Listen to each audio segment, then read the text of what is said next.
It'll be one to go this time by. Coming to the green, buddy, coming to the green. Let's go get him. Go, go, go, take, go, go, go, go. Get your motor running. Head out on the highway. Okay, if I can have your attention, please. We've got two of our competitors who certainly gave it their all to try to get in the 2008 chase for the NASCAR Sprint Cup field. 13th right now in points is Kasey Kahne, driver of the number 9 Budweiser Dodge, and 14th place right now is David Ragan, driver of the number 6 AAA Ford. Kasey, you certainly made a gallant effort. I know you feel like you laid it all on the table. Your thoughts?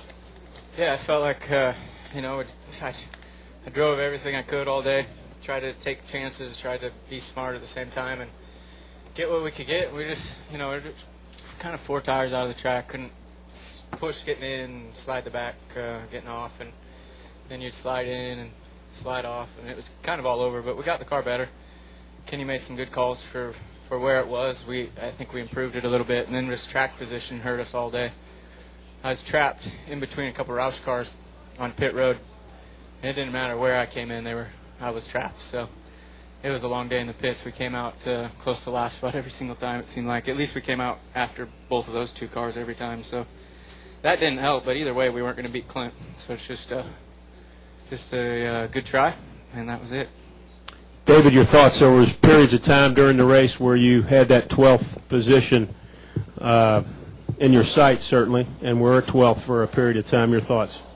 Well, I felt like we started the race off pretty good. I was happy with the car, driving good, and sometime after that 3rd stop, we just seemed to lose it. We brought out that caution, got up too high, and slapped the wall. Kind of a freak incident. Felt like I had a right rear going down. We pitted, and everything was fine there, and I thought we still had a shot to get a top 10 or top 15 finish. And after 5 or 10 laps on a run, we just went downhill. Car was wicked loose and barely able to drive it without wrecking. So just kind of a long, frustrating day.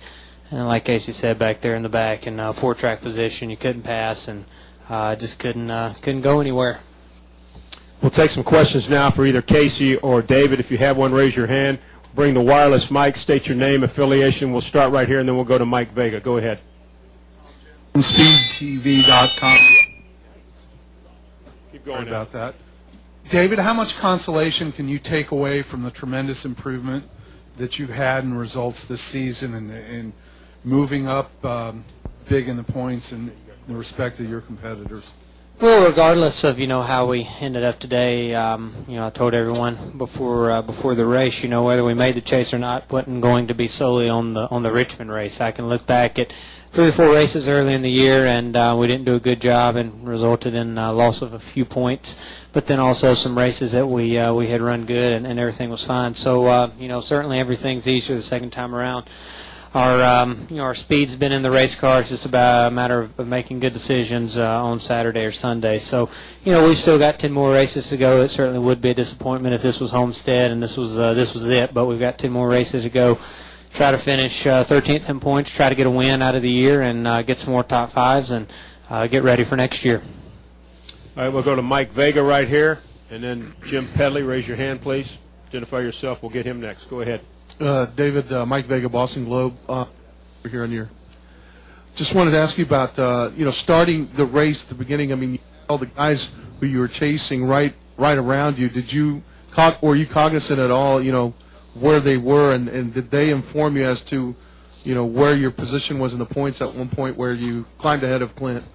No, I never heard anything on the radio all day about where the guys were running, and basically we had our hands full trying to make adjustments on the car, making sure the fenders weren't rubbing, listening to where the leaders were at, trying not to go a lap down. So we had our hands full today, and the bottom line, I was driving as hard as I could to get the next spot or the next position. You never know what may be around the next corner. So no, I never heard anything throughout the day from Jimmy or the spotter on where everybody else was running. But obviously, when they're in front of you, you can look at them and see where they're at.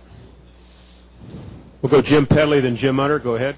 Yeah, this is for David. David, what happened on the spin when you and Kent spun out there? Was there something on the track, or do you know what happened?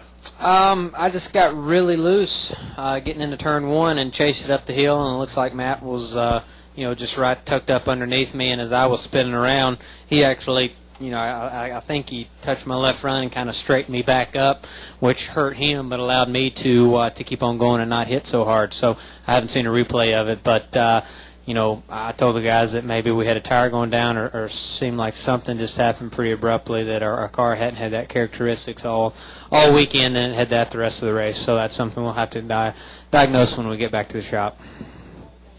We'll take one question here, then we'll go upstairs, and then we've got other drivers coming in. Go ahead. David, Brian Hunsicker from Richmond Times-Dispatch.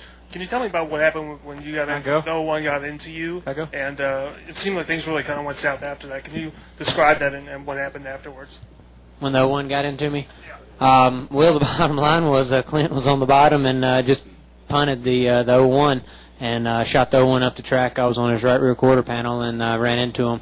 I thought I might have had Clint boxed in where I could have got around the 01 and maybe put a car between us, but he did what he had to do. He just gave the 01 a shot, and I happened to be on the outside of him.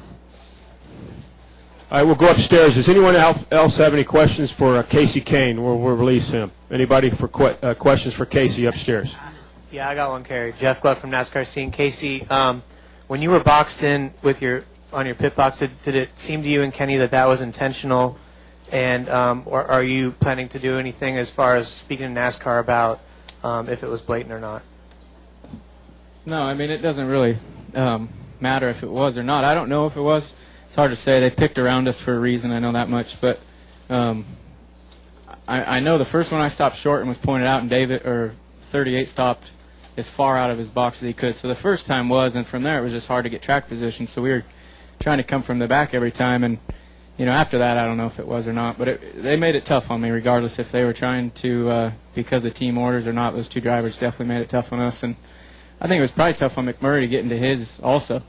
So, if anything, I would just say it was 38 having a struggle to figure out how to get in and out of his pit stall rather than really them trying to block us. Okay, I think we're clear upstairs. We're clear downstairs, guys. Great effort. Appreciate you coming in. Thank you very much.